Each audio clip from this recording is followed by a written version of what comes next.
ওসমান হাদির ঘটনার জল্পনা কল্পনা সত্য হচ্ছে। এতদিনের যে নাটকীয়তা সেটা কার্যত ব্যর্থ হচ্ছে, আর আসল ঘটনা ফাঁস হয়ে যাচ্ছে। আমরা যেটা সন্দেহ করেছিলাম সেটাই হচ্ছে।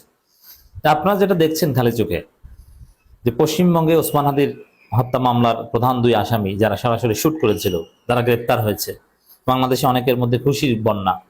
তো আমি বলেছিলাম যে না, ইটস নট পজিটিভ, এটা সুখবর নয়, এটা একটা নাটক।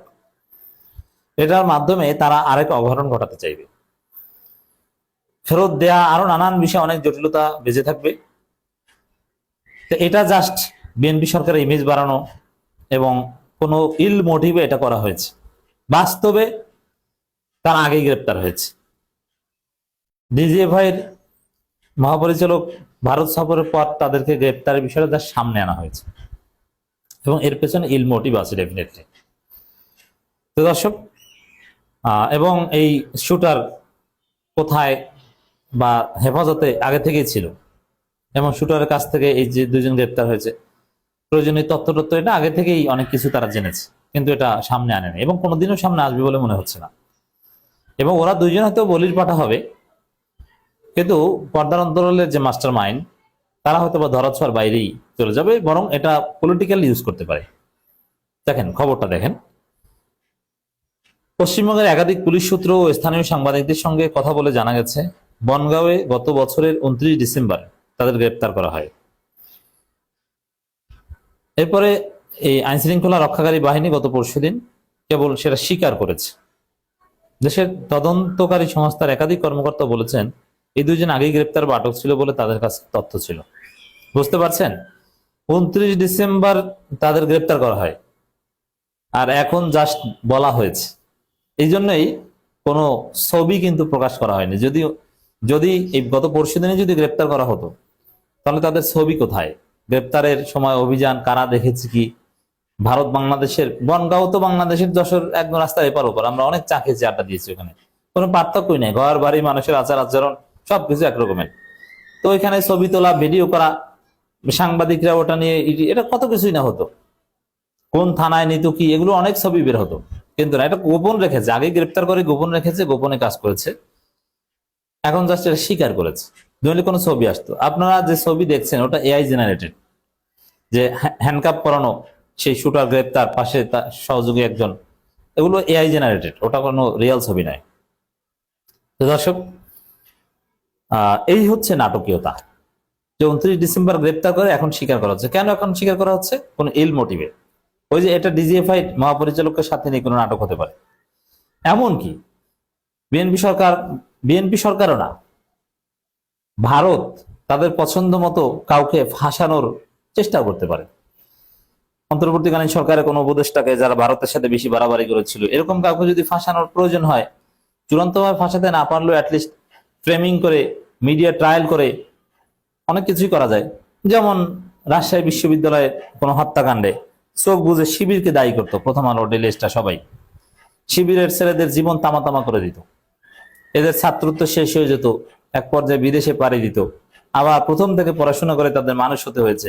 এরকম মাহবুব সালেহী এমপিও হয়েছেন, একদম তামা তামা করে দিয়েছে জীবন। একটা পর্যায়ে এসে প্রমাণিত হয়েছে না, এর সাথে মাহবুব সালেহী বা শিবিরে কেউ জড়িত না, ওটা ইন্টারনাল পারিবারিক বিষয়।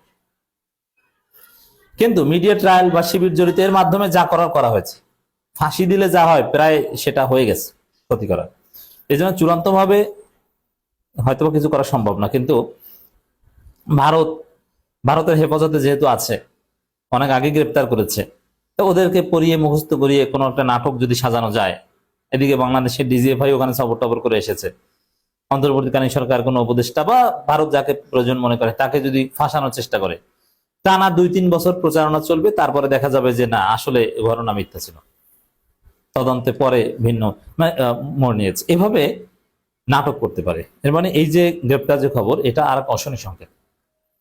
এটা নিয়ে আরেক অঘটন ঘটাতে পারে ভারত, এবং তাতে বিএনপি কোঅপারেট করতে বাধ্য হতে পারে।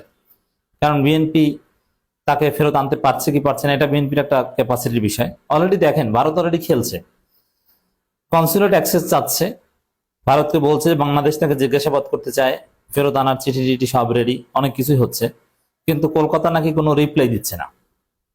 মজা না? এর মানে এটা ভারত নিজেদের মতো করে বিষয়টা নিয়ে খেলবে।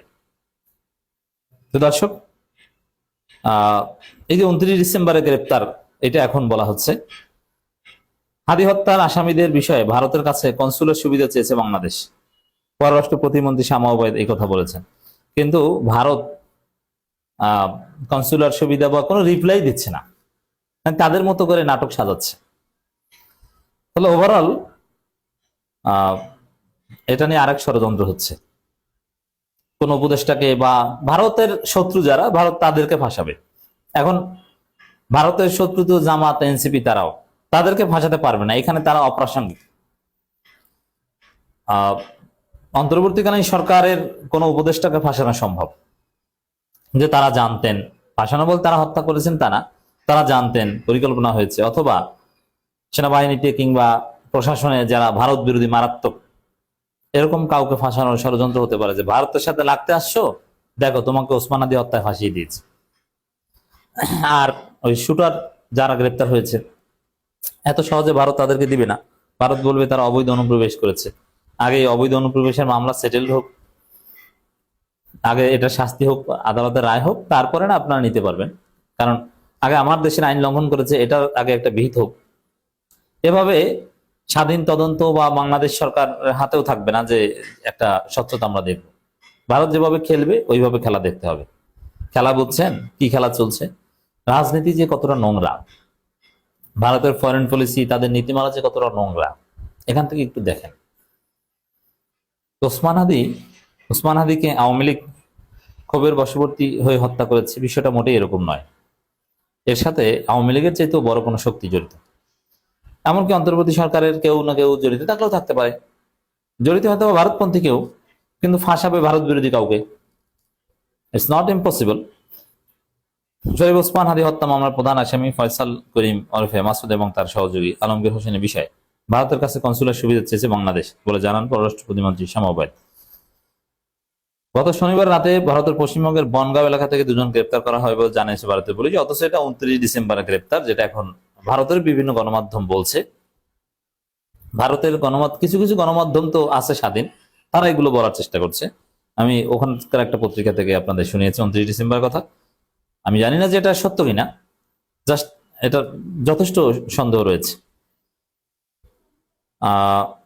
গ্রেপ্তারদের ভারতের হয়ে পর্যাপ্ত তথ্য চাওয়া হয়েছে এবং ভারত এবং পররাষ্ট্র মন্ত্রণালয় কি কি তথ্য দিবে এগুলোর ভিত্তিতে পরবর্তী পদক্ষেপ নেওয়া হবে। কিন্তু ভারত টাইমলি রেসপন্স করছে না বলে বাংলাদেশ সরকারের পক্ষ থেকে জানানো হচ্ছে। এমনকি BNP official page media cell তারাও সরকারিভাবে ভারতের কাছ থেকে তেমন কোনো তথ্য পাচ্ছেন, যার ফলে সোশ্যাল মিডিয়ায় ভেসে বেড়ানো এআই জেনারেটেড পিক গ্রেপ্তারের, হাতে হ্যান্ডকাপ করানো, ওই এবং ভারতের পুলিশ সাথে আছে, ওই এআই জেনারেটেড ছবি বিএনপির অফিসিয়াল পেজে প্রচার করছে। এর মানে বিএনপি সরকার অফিসিয়ালি কিছু জানে না। ভারত ওসমান হাদির হত্যা কাণ্ডের ঘটনা নিয়ে এক মহা খেলায় লিপ্ত হয়েছে।